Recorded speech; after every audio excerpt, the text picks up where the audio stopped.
This is Unit 2, Lesson 5, Part 2. At the end of Part 1, we looked at how cosine and sine are very similar to each other to the point where the derivative of sine is cosine and the derivative of cosine is negative sine.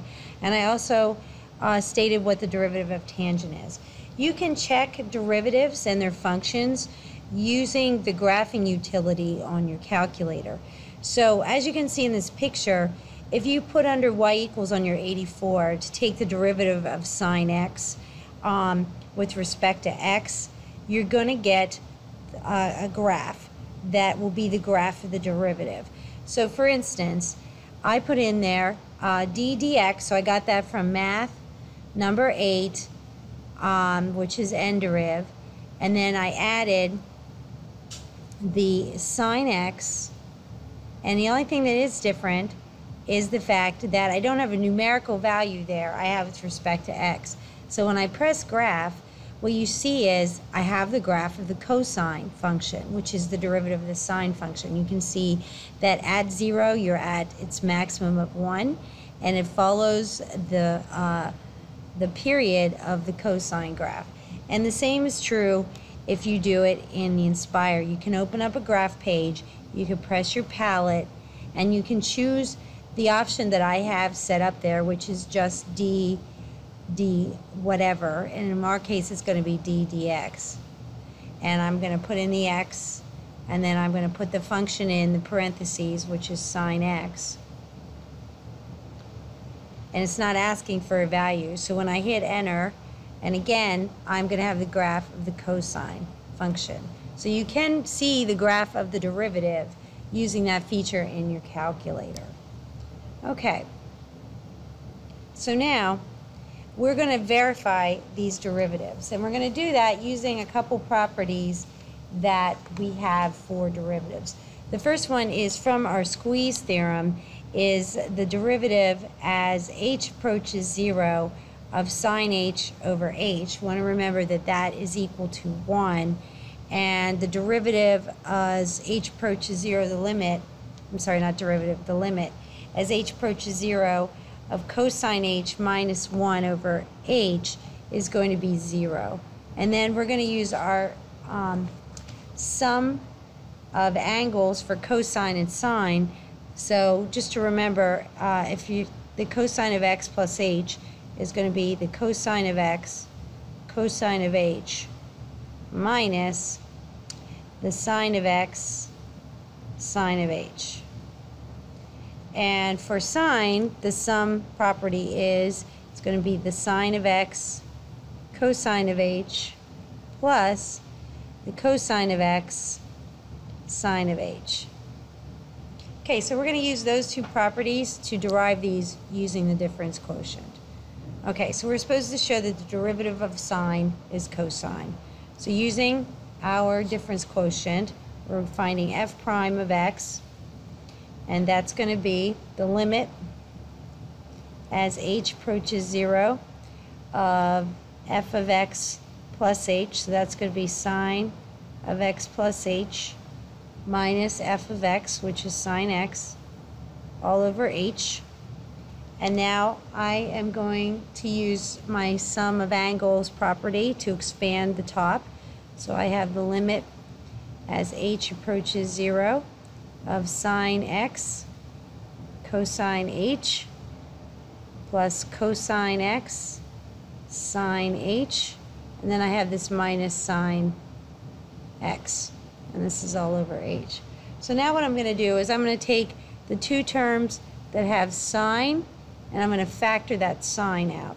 So I'm going to have the limit as h approaches 0 of sine x times cosine h minus 1 plus, and then I still have that other term, which is cosine x sine h.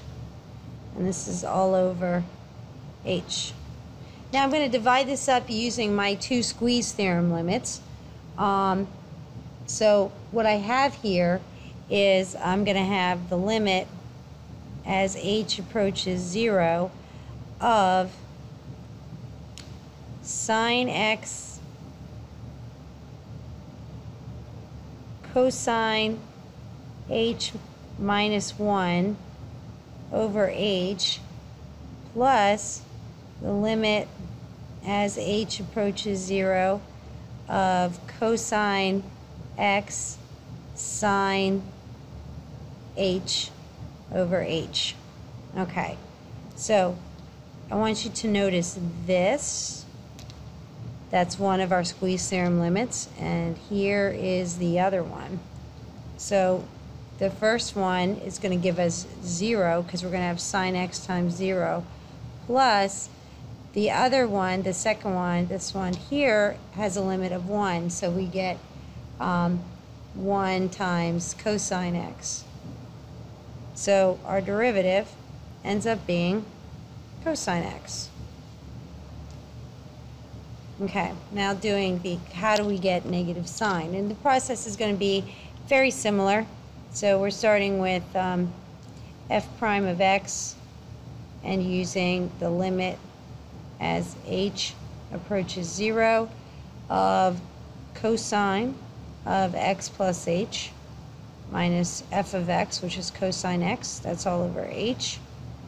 So I'm going to expand that sum of angles. So I'm going to have cosine x, cosine h, minus sine x, sine h, and then I still have that minus cosine x, and that's all over h. And again, like in the last one, I have two terms that have a cosine x. I'm going to put those together and factor that out. So I'm going to take the limit as h approaches 0 of cosine x times cosine h minus 1. And then I still have my minus sine x sine h. And this is all over h. And I'm going to divide the limit just like I did in the last problem, because again, I have my two squeeze theorem limits here. So I'm going to divide it into two limits. It's going to be the limit as h approaches 0 of cosine x cosine h minus 1 all over h. Now I have minus the limit as h approaches 0 of sine x sine h over h. So again, this limit is going to go to 0, so I'll have a 0 here, minus this limit is 1, so I'm going to have 1 times sine x. So that's why the derivative is negative sine x, which is what we got. So summarizing, the derivative of sine is cosine x, and the derivative of cosine is negative sine x, no matter which form of the derivative you write. Okay, and then finally, we have some derivatives of natural logs and exponential functions. The nice thing is that e is the only function that has itself as a derivative. So the derivative of e to the x is e to the x. The other one you need to memorize is the derivative of the natural log. The derivative of the natural log is 1 over x, and the key is here, x has to be greater than or equal to 0, because the domain of natural log is just positive numbers, or not. So you have to be careful when you're dealing with the log's derivative. Okay, so we're supposed to use law of logs to find the derivatives. So we know how to find the derivative of the natural log, but how do we, of x, but what if we have a power? So we're going to use some of our log rules to help us out here. So we can write this in a different way, which is 3 ln of x. So now we can take the derivative of that. So this is just going to be 3 times the derivative of ln of x, because that's just a constant. So we're going to have 3 times 1 over x. So f prime of x is going to be 3 over x. So that's what we're going to do. So let's rewrite the next one. The next one first, we can have two properties here. We're going to use our power property and, well, actually three, and our multiplication property. So we're going to have 2 ln of x plus ln of e to the x. And we'll have to use that property as well. So we have 2 ln of x plus x ln of e. And here's the third property. Ln of e equals 1. So our function now looks like this. 2 ln of x plus x. So now we can take the derivative of g. So we have our 2. Our derivative of ln of x is x. And our derivative of x is 1. Okay, next one. We don't have to really rewrite this one. It's really straightforward. I'm just going to make this note. Don't forget that you want to think of 1 over x as x to the negative 1 and use the power rule. So our derivative is going to be 1 over x plus 1 over x squared. Okay, letter D, we're going to use some of the same properties we used in letter B. So when we go to write this out, we're going to have ln of 2 plus x ln of e, and then the denominator will be minus ln of 3 minus ln of x. Okay, and again, this is going to equal 1.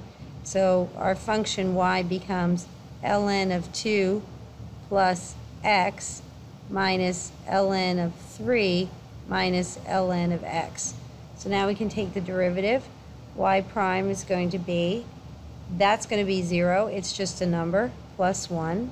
This is a number. And then the last term becomes 1 over x. So simplified, we get 1 minus 1 over x. We have 2 more. So next, another natural log that we have to expand.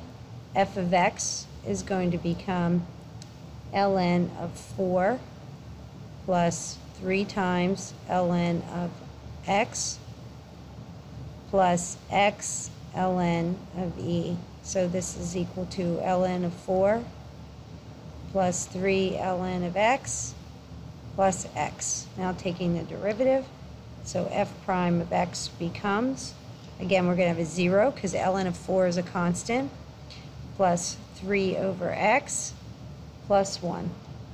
So simplifying, f prime of x is going to be 3 over x plus 1.